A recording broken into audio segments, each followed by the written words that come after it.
श्रोताओं, आप सभी का मेरे चैनल भक्ति कथा सागर में बहुत बहुत स्वागत है। श्रोताओं, आज हम आपको नवरात्रि के प्रथम दिन माता की पूजा होती है, उनके दिव्य रूप का दर्शन कराएंगे और उनकी कथा का रसपान कराएंगे। नवरात्रि के पहले दिन माँ शैलपुत्री की पूजा की जाती है। वे नवदुर्गाओं में प्रथम और पर्वत राज हिमालय की पुत्री होने के कारण शैलपुत्री कही जाती हैं।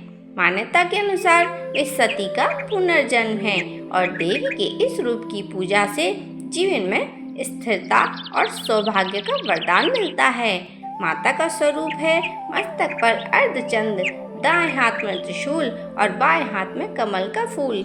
माता का वाहन बैल पर सवारी है, इसलिए उन्हें वृषारूढ़ा भी कहा जाता है। नवरात्रि के प्रथम दिन कलश की स्थापना की जाती है और माँ शैलपुत्री को सफेद या पीले रंग के फूल अर्पित किए जाते हैं। माता को गाय के घी का भोग लगाया जाता है। यह अत्यंत ही शुभ माना जाता है और माता का मूल मंत्र है ओम देवी शैलपुत्रे नमः। तो अब हम बढ़ते हैं कथा की तरफ। भक्तों, क्या होगा अगर एक बेटी का अपमान इतना बड़ा बन जाए कि पूरा ब्रह्मांड हिल उठे? क्या होगा अगर प्रेम इतना शक्तिशाली हो कि मृत्यु भी उसे रोक न सके? और क्या होगा जब वही आत्मा वापस लौटे और भी शक्तिशाली बनकर? आज की कथा आपको सिर्फ सुननी नहीं है, उसे महसूस भी करना है। हिमालय की ऊंची ऊंची चोटियों पर सुबह की पहली किरण पड़ रही है। चारों ओर शांति है। ठंडी हवा आपके चेहरे को स्पर्श कर रही है और तभी उस दिव्य वातावरण में एक अलौकिक ऊर्जा का संचार होता है। एक ऐसी शक्ति जो संपूर्ण सृष्टि का आधार है। वही शक्ति, वही ऊर्जा है माता शैलपुत्री। नवरात्रि के पहले दिन जिसकी पूजा की जाती है, वे केवल एक देवी नहीं बल्कि संपूर्ण सृष्टि की शुरुआत है। एक ऐसी कथा जो त्याग, प्रेम, शक्ति और पुनर्जन्म का अद्भुत संगम है। बहुत समय पहले प्राचीन काल में एक महाराजा थे, दक्ष प्रजापति। उनकी एक पुत्री थी, सती। सती बचपन से ही अत्यंत तेजस्विनी, सुंदर और शिवभक्त थी। उसका मन हर पल शिव भक्ति में रमाया रहता था। उसकी आंखों में एक ही छवि थी, महादेव की। समय बीता और सती का विवाह भगवान शिव से हो गया, लेकिन यह विवाह उनके पिता दक्ष को कभी स्वीकार नहीं था। दक्ष प्रजापति भगवान शिव को पसंद नहीं करते थे। वे उन्हें साधारण, अघोरी और अनपढ़ समझते थे और यही अहंकार एक दिन विनाश का कारण बना।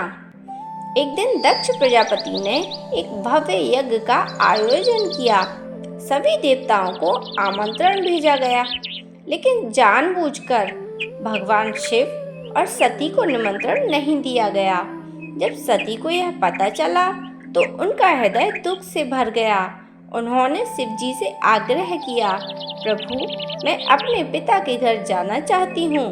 शिव जी ने समझाया, जहाँ सम्मान न हो वहाँ जाना उचित नहीं है, लेकिन एक पुत्री का हृदय अपने पिता के घर जाने को व्याकुल था और सती अकेली ही वहाँ चली गई।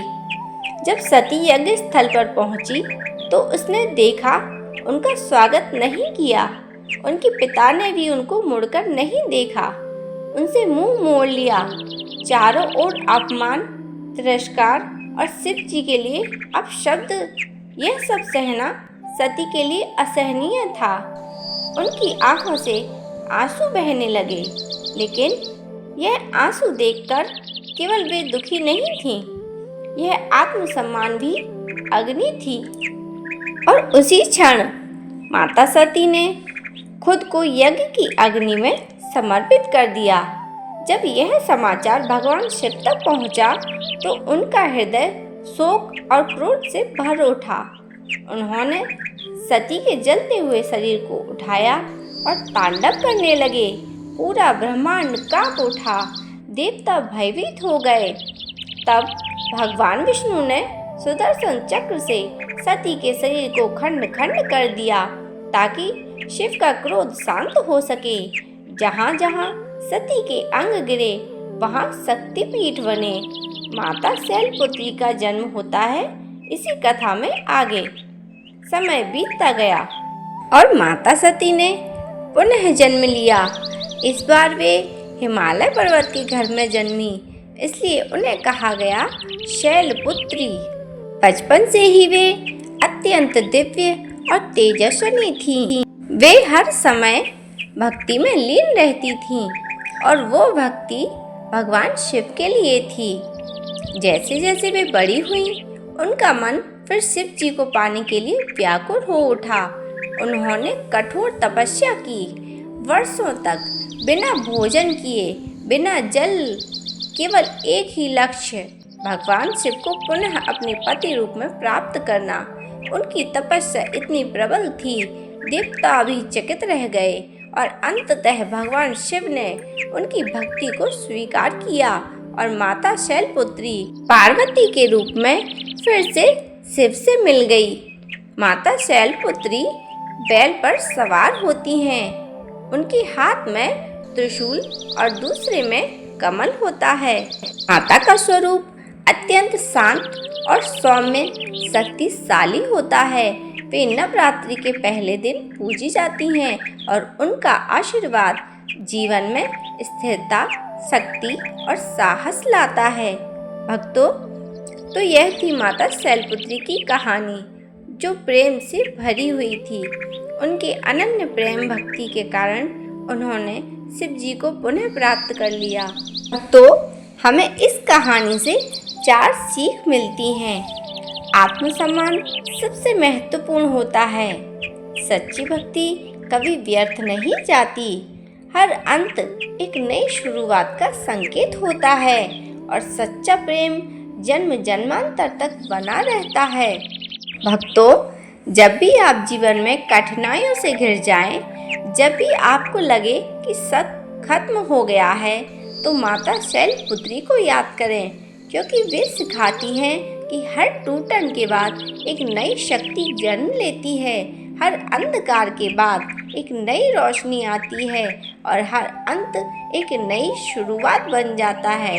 जय माता शैलपुत्री, जय माता दी। भक्तों, अगर आपको मेरी वीडियो अच्छी लगी हो तो मेरी वीडियो को लाइक करें, शेयर करें और मेरे चैनल को ज़रूर से सब्सक्राइब कर लेना। वीडियो देखने के लिए आप सभी का बहुत बहुत धन्यवाद।